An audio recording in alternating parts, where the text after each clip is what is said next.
This is the AdHero Podcast, the podcast that reveals marketing tips, trends, and techniques by industry experts, insiders, and influencers. For years, AdSemble has helped businesses develop and launch campaigns to amplify their message, establish authority, and earn their lion's share of the market. This podcast will help you design and supercharge your plan to make an impact with valuable lessons you can apply in your business today. To get more information or start now, visit AdSemble.com. That's AdSemble.com.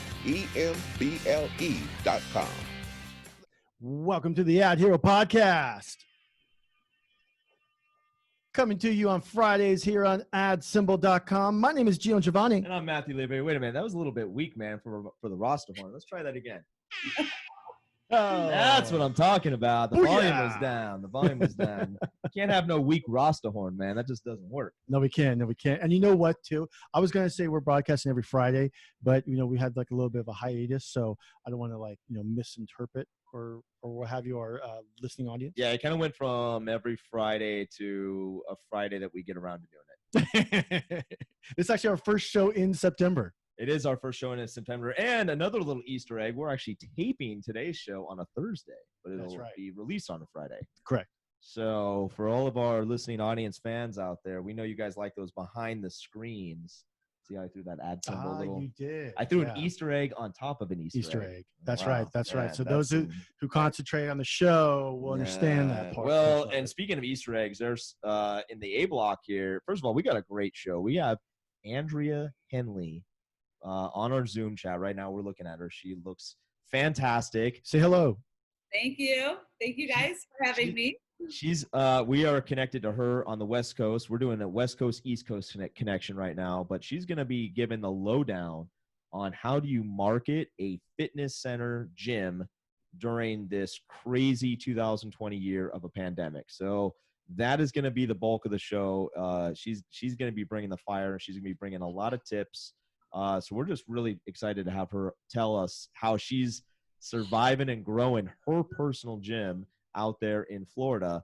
And we're going to get into that in just a minute. But before we do, speaking of Easter eggs, Geno, what do we got in the A block here? Because there's some big news dropping. Oh, there certainly is. And by the way, I'm really excited for this episode because I spent about 10 years in the gym and fitness industry myself. That's exciting. Yeah. Many clubs, Are many you companies. still active? No, not no, but a lot of influence though. I'll tell you that much. But starting things off, we have an update on Marvel Studios. Now, look, Marvel Studios has a lot of movies and TV shows coming out, all the way from the movies or the cinematic world to the Disney Plus. And what we're finding out is just things keep getting pushed back, except for the Disney Plus shows. They tend to actually now go back onto the regular schedule that they were supposed to come out.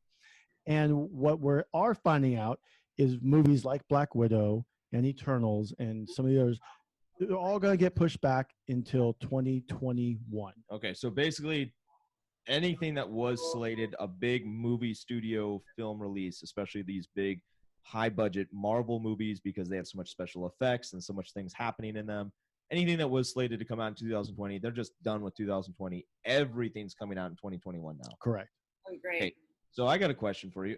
How that's going to be like 15 blockbusters in one calendar year. Hey, Disney can do it. I know Did you recall 2019? I know they can do it, but here's my point. My point is, do you think that, and we'll open the floor for Andrea to chime in as well if she has a thought on it.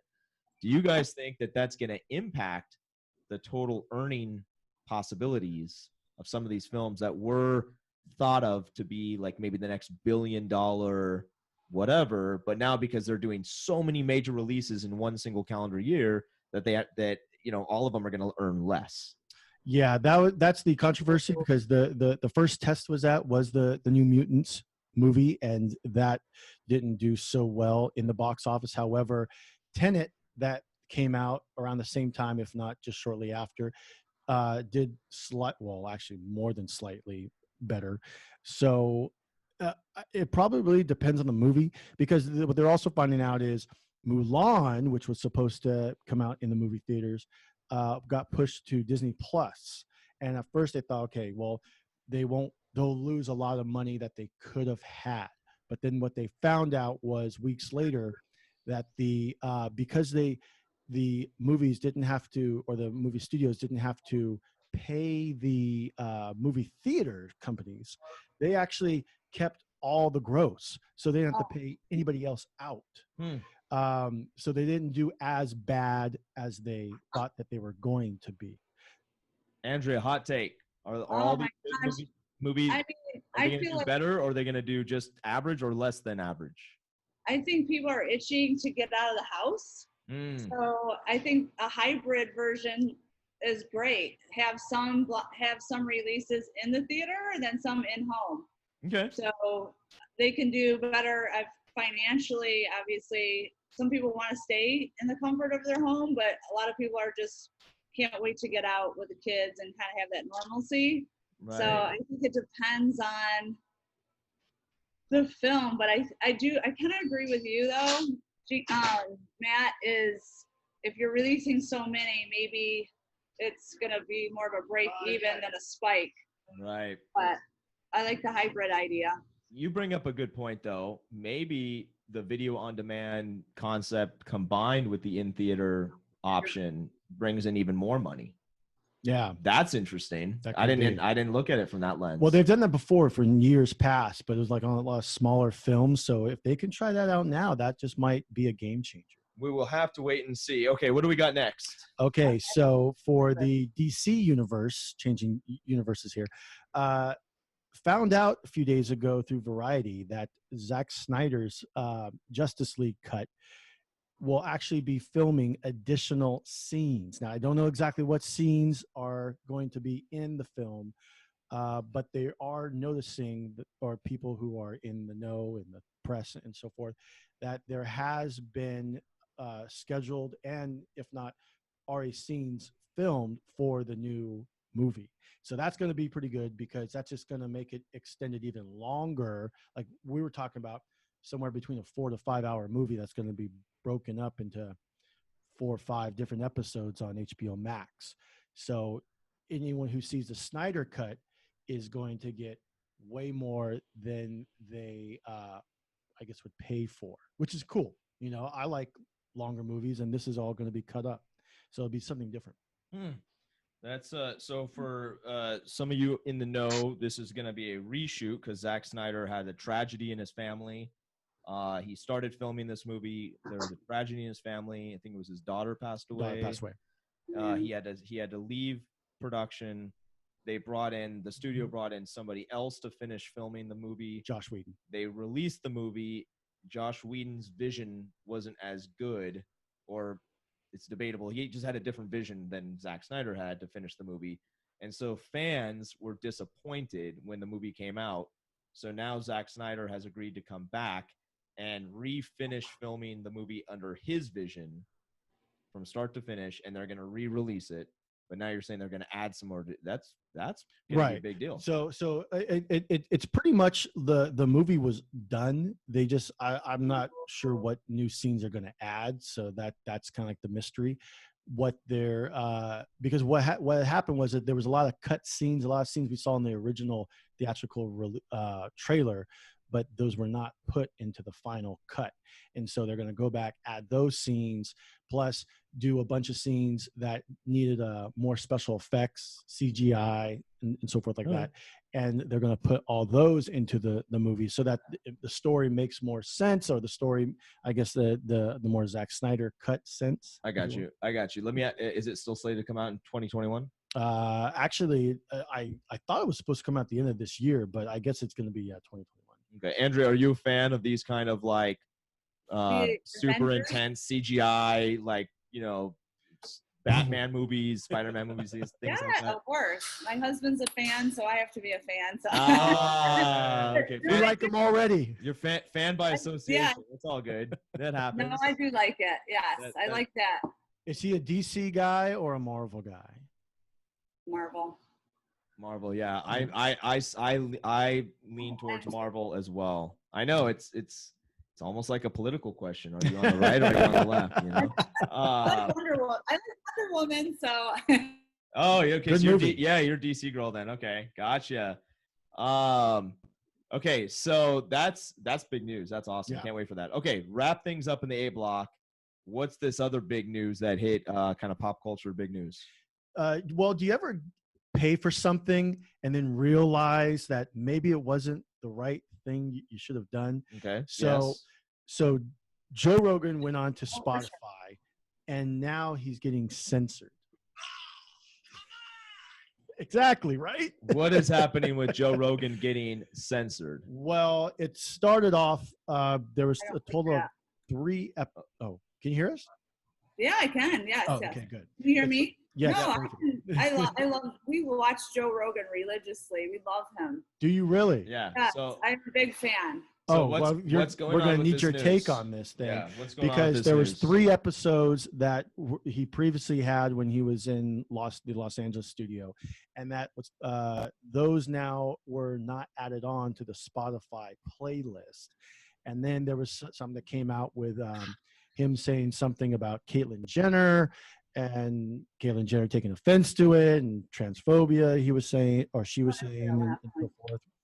Anyway, and then it turns out the staff of Spotify, not specifying who, but the staff of Spotify went to the president of Spotify and said that now before every episode airs, Joe Rogan's show needs to be basically gone out with a fine-tooth comb and have a fact checker and make sure that he's not saying anything inappropriate that's going to tee people off before they put it up on the net. And that's, from what I understand, that wasn't that's not what the Joe Rogan experience is all about. And the president apparently backed up Joe Rogan. Oh, Wait, well, what does that mean then? That means he doesn't have to do all that vetting. Correct. But it's still big news that, like, the rest of Spotify wants Joe Rogan. Exactly. So every time Joe Rogan speaks, it'll be like, yeah. Unfortunately, he should have stopped. I mean, he went for the money, versus the authenticity. He's authentic. right. I don't like, my husband and I were talking about, we don't like the new background either. Yeah, it's kind of Okay. different. All right. The red background. I'm going to throw a little reference out here for all of our listening audience who can remember this far back, which I think you both can. But this reminds me of a little known film called Wayne's World. Yes. You might remember Party time. when Wayne and Garth took the deal to go onto the corporate show. Oh, yeah. And they had a whole different intro and everything, and they wanted to do those cue cards. Remember that scene? That's right. And they said, you can't do that anymore. This is like a big network thing now. And they're like, huh, whatever. They like. My favorite was when they mentioned Delaware. He's like, Yeah. Great, I'm in Delaware. Yeah. They were This so is like cool. Wayne's World in real life. Like Joe Rogan took the money. Yeah. And now they changed the background. Now they're trying to censor what he says. Well, let's say 2 things. This isn't going to last. Well, let's say 2 things real quick. He not only took the money, but he also wanted to get out of California. And there's a lot of major companies and podcasters, podcasters who were in Los Angeles are now going out of California, like Ben Shapiro, actually. What we love about Joe Rogan is he just tells it like it is, and he kind of has a pass with everybody. Right. Censored. Remember when like Howard Stern came out and how bad he was? Well, I think that was the key difference. That was the appeal. I think that was the appeal, and I think that's a key difference in the paths of Spotify versus like SiriusXM. Like Howard Stern basically negotiated the move to SiriusXM, one of the most lucrative deals in radio history, under the pretext like I'm basically getting censored on the E channel and like mainstream like Live 105 like radio. So if I make this move, not only do I expect to be paid a lot of money, but I have carte blanche to say and do whatever I want to say and do. And SiriusXM was basically like done. You know what I mean? Yeah. So I don't know nobody's going to ever know the details of like what the Spotify contract was, but to have like all of this come to light after, it's kind of like you knew what you were signing up for on both teams, or you should have known what you were signing up for on both teams. Like Joe Rogan's camp should have like vetted that contract better. But Spotify's team should have been like, this is the guy that we want because he's crazy and says crazy shit and he's all over the place. Like, we want that audience to come to our platform. Okay, cool. You knew that that's what you're getting. Like, why are you trying to like switch it up now? Yeah, you knew what you drove off the lot with. I feel like that happens to people a lot. They love you for who you are and what you are. As soon as they bring you in, they try to change everything you are and what you're That's what I'm saying. Total Wayne's World reference in real life. It's crazy. A Pink song too, something like that. Yeah, there is. Yeah, Change that's right. everything you are. Yeah, she was like, Yeah. no. So we're gonna circle back about something about Joe Rogan that's we find actually particularly very interesting a little bit later on in the show, Andrea, because we want to get your feedback on it. But without further ado, we definitely wanted to jump into the kind of like the meat and potatoes of the episode here. We wanted to have you explain to the listening audience who you are, what your background is, how you got into the gym fitness industry to start. And then Geno and I are going to start peppering you with questions until until you just hang up the Zoom call and run away. No, just kidding. You know me from a different world too. I've got different hats, but and we're gonna hear about that as well. We want you to make some references to that as well. So where your full name, where you're from, how you got in the fitness gym industry, and just go for it. Okay, sure. Yeah, Andrea Henley. And we are located in Bradenton, Florida, owner of Anytime Fitness, which is a part of a franchise. There's over 4,000 Anytime Fitnesses worldwide. So I think in this area, there's 7 Anytime Fitnesses alone just in this area. Wow. Among other fitness centers. How we got in the fitness industry, my husband is a Marine and he's always been in really good shape and workout buff. He spent so much time here. The previous owner said, do you just want to buy the place? That's awesome. And, wow. Yeah, we were both members here, and I was coming here, but I was also going to CrossFit and that, but we got really friendly with the owner. She wanted to move, so we were like, what, a gym, like what are we gonna, we never run one or had any experience, but we were into fitness. I have a sales background, so I know with any business it's all about sales, right, no matter what size it is. So that's how we love fitness. We like to help make people a difference in people's lives. And just wanted to have a business that we didn't really have to stock anything. We don't have to, there's no products here. It's a 24-hour fitness center. So every member has a key fob, right? So we're not staffed 24 hours.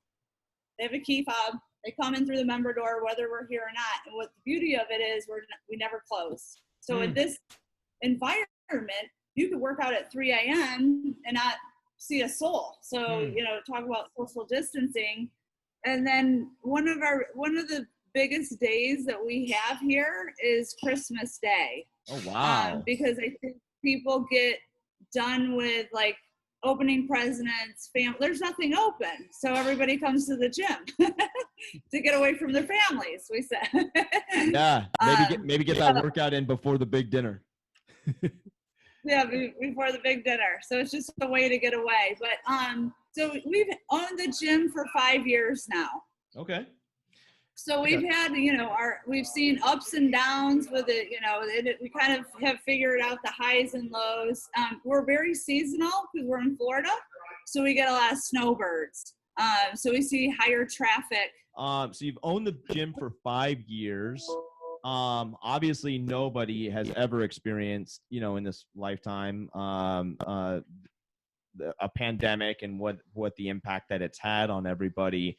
What was the kind of the immediate take that you and your team had when the pandemic started to appear, and what was some of those early measures that you guys said, okay, we got to immediately put this into action? I know. At first, I mean, obviously we were in shock Yeah. that it was happening. Um, and then we decided that, it was a good opportunity. We wanted to make some changes here anyway, but it's always difficult to shut down your club when it's open 24 hours. So we were mandated to shut down. So we went through, we did a fresh coat of paint in some of the areas that needed it. We did a super deep cleaning of everything. We did get everything distanced. All the equipment is between 6 and 7 feet apart. Oh, nice. So we moved everything apart, and then we were like, okay, what are we gonna do? Because we have to figure out a pivot, right? So Right. we kind of had to wait till like the dust settled to see where everything was how long we were gonna be closed. We were closed for 60 days. And then we decided that, we have two types of members here. We have, the memberships that people are paying for, and then we have insurance, which comes through like, healthy contributions, silver sneakers, insurance programs that keep your insurance lowered. And those were the customers that were, skeptical about coming back just because they're a little bit older and have compromised immune systems. So what we did for them is we're going to do pre-recorded content and that they can download through either like email or social media where they can, just keep moving, right? Just keep them engaged with the gym. And then feel like they call and they're saying, I don't feel comfortable coming in. So it's sort of a hybrid of you can download this content, stay engaged, use household items. If you don't have gym equipment, like a broom stick to stretch or, water bottles, whatever, kind of things. And then have like the tip of the day so that they can download it. We're going to do that through a newsletter. Fitness is really just about keeping people engaged, making them feel part of the community. We have a saying here that's, you're not just a number, you're a member. We know everybody's name that comes in. That's really good. We call it like the cheers of fitness because we're here so much. When they come in with their key fob, their name does pop up on the computer. So we've gotten to know their names. And then when we see them out in the community, we're like, still know their names. Like, hi, Sally. Hi, Jerry. So everybody's kind of like, what? They know my name. So we're really hands-on. I think the pivot that we've made is, really looking at like the younger people come in, they put on some weight or they've lost some strength. So we've really heightened our personal training side of things, which I've always had. I've worked out for 15, 20 years consistently. And the best results I always had was from personal training. We can keep a distance and do one-on-one. We have a private classroom where we can do that safely. And that's really working out really well. Because we say, a lot of people are working from home now and you're not moving and you're not spending money on gas and things like that back and forth. And the biggest thing we always heard was, I don't have time to work out. Well, now you do because you're working at home, right. So get out of get out of your home office, come in, do, just get moving. You got to move. And I think the biggest thing we're trying, promoting, and the biggest misconception I think is that fitness centers are, super spreaders, right? But we have this place cleaned, fogged down, professionally cleaned. We're cleaning hourly. I think it's cleaner than most restaurants.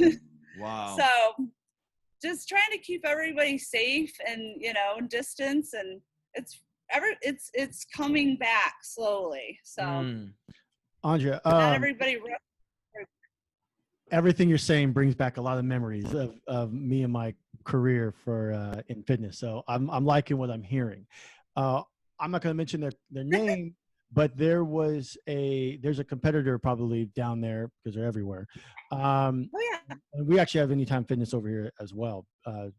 But what I want to know though is there's some places where they are actually allowing a certain amount of people inside their clubs at a time. Does Anytime Fitness do the same thing, or what, or is there anything new in procedure? Yeah, so I mean, I think it's actually different by state and actually different by county. So it was, at first, it was 50% capacity, which in our gym, we have 7,000 square feet. So it's more of a boutique size. I'll walk around and show you too. So we could have at least 75 people in here at a time, comfortably. We don't have more than 30 to 40 at a time. And I think it's because we have that 24-hour access. So we have the people we have the busy times, but we have people that are coming at 7, 8, 9, 10 o'clock at night. We have like groups of, 10 or 12 people. And I think that's because it's, over the course of 24 hours, we get about 200 visits. So we track that 200 people through here on a 24-hour period.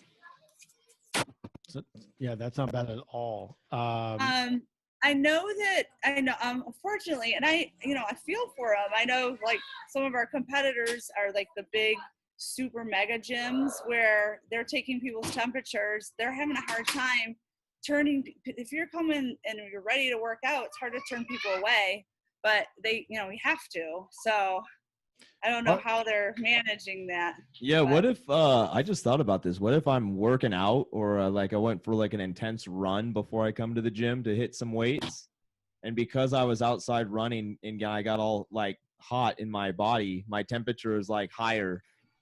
That could happen. Could that happen? And then I would get turned away. Possibly.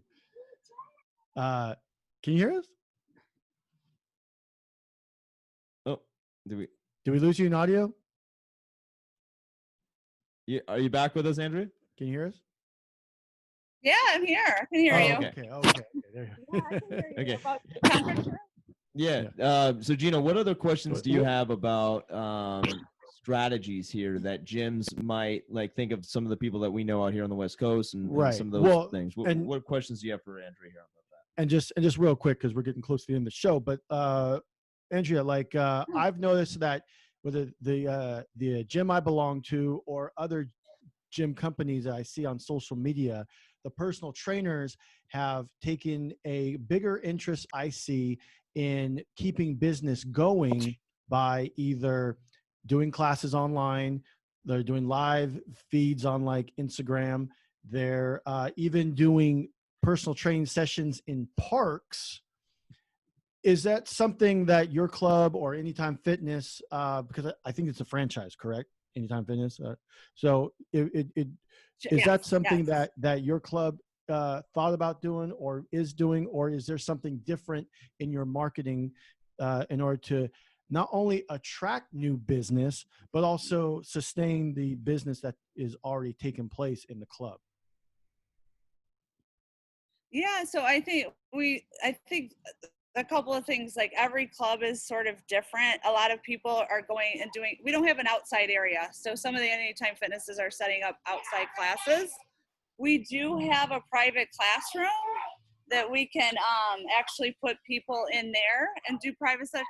I talked to my trainer about that, and our feeling is if we can get one person in at a time, because it's not a one size fits all, and you can't really get that feedback of are you doing your form correctly, or that, live classes are good, but they never really fit anybody's schedule. So that's why we want to do the pre-recorded content, so it can kind of be like the workout of the day, the recipe of the day. And so we're marketing more of the in-person, like doing the hybrid with the pre-recorded content, right? So it includes a workout. If you're trying to do upper body, some tips you can do. And then we really want to encourage people to come in during those slower times, like because, obviously we can track when there's a lot of traffic in here. So when people feel comfortable, like between 10 and 12, and then do personal training. Because I don't think you can get really the best results, just other than being in person. I hope that's, you know. No, that's good. That makes a lot of sense. Maybe just to on the marketing front, on some of the advertising avenues, you mentioned you also had a background in out-of-home advertising, and you're super huge on LinkedIn with marketing and advertising tips. We'll definitely make sure that everyone knows where they can go find you there and connect with you there. In terms of the marketing and advertising, are you kind of putting out, is that the focus of the marketing messages? Like, come check us out. We have pre-recorded workouts, and we have all of our workstations are, safe distance, and we know when the best times are to come in where you can have that social distance but still get that workout. Is it kind of like a mashup of all those kind of messages right now to keep the base and continue to grow it? Yeah, I think people really want to know what's going on in the club, making sure you're engaged safely, is the number one message. I posted some statistics from the CDC, 3 months. So people are going back to the gym, and they're also, it's 0.0023% that you could get the virus from a fitness center. So if you look at how many fitness centers there are, it's super duper low. And there is no evidence that you can contract it from a fitness center. And those are just facts from the CDC. 23% of adult Americans are not even utilizing, the physical activity that they should be doing to prevent diseases and cardiovascular. So I think our message right now is just, we build immune systems, we don't break them down, and mental strength.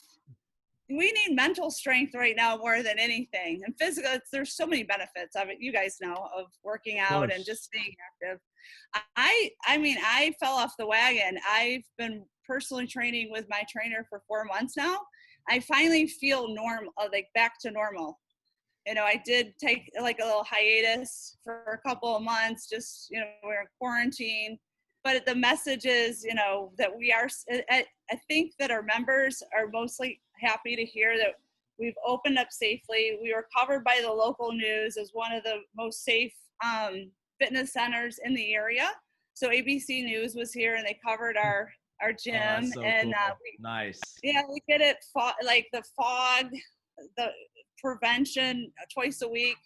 So behind the areas that you can't see, and it fights kills COVID. And we've taken so many extreme measures just with cleanliness.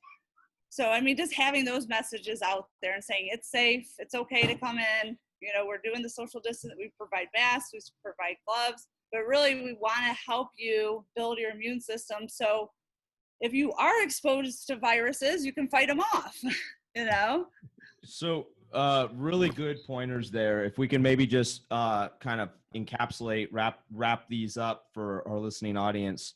If you're out there, any part of the country, and you own or operate a gym or fitness center, I think those 3 core takeaways is communication with your member base, like staying very actively in touch with them about the steps you're doing to clean and maintain your gym, to have it fit and even exceed all of the minimum requirements necessary. Obviously separating out your equipment, making it more than 6 feet apart, and then pre-recorded workouts.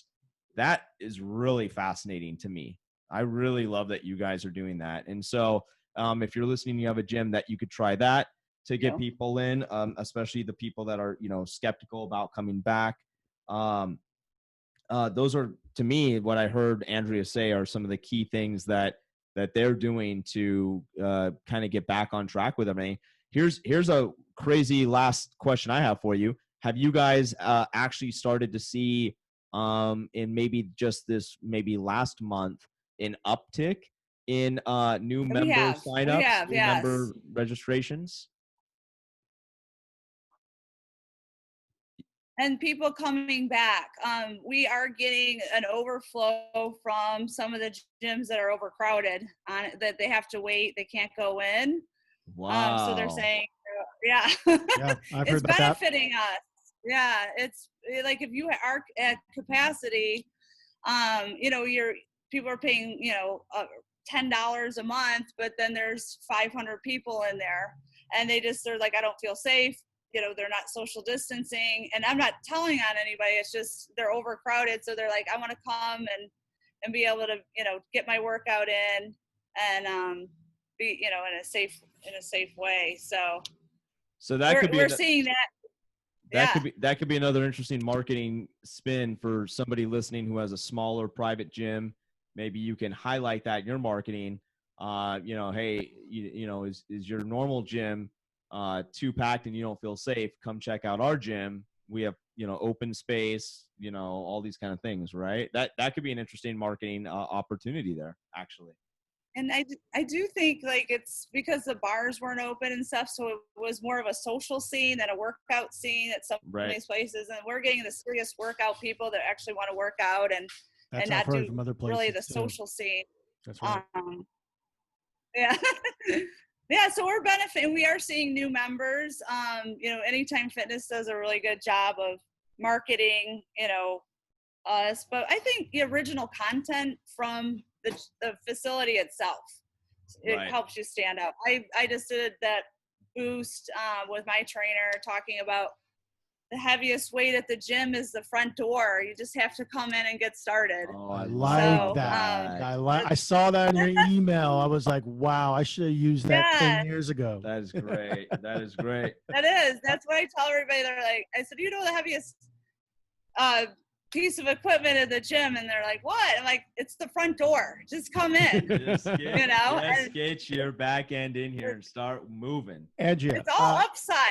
It's all upside. Speaking of which, why don't you tell us where a listener or viewer can find you, find out about maybe even joining Anytime Fitness, anything you would like to plug. Maybe you got to work out. Sure. Yeah. You can download our content too. We're at Anytime Fitness Bradenton and Facebook and Instagram. And then I'm on LinkedIn as Andrea Henley. So you can connect with me directly there. And we draw from maybe a 3 to 5 mile radius, but we can offer our pre-recorded content classes really to anybody.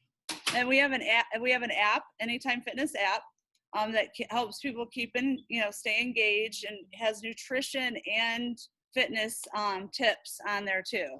That's fantastic. That's great. And everybody will put the links in the show notes to make it even easier for you guys to connect with Andrea. She's just a super positive, super awesome human being. We're all in it together. We all got to kind of come together and help one another. And so we cannot thank you enough for coming on the pod today and telling us about what you guys are doing out there in Florida at Anytime Fitness to make it safe for people. Because thank you. No, thank you for having me. This is how we're all going to get healthy and get back on track, right? And so fitness is a key component of that. And so many businesses just needed to pivot, reinvent themselves anyway. And I think this is, a good safeguard for any environment. It's good to keep these going, these classes, whether you're here or offsite. It's flexibility. It works around the customer versus, you have to come in physically here. Big time. Thank you, Andrea. First of all, final thoughts, Matthew. That was it. So that was it. Okay. Those were my final thoughts. Okay, because you spoke a little too early. Okay, no, then that's totally fine then.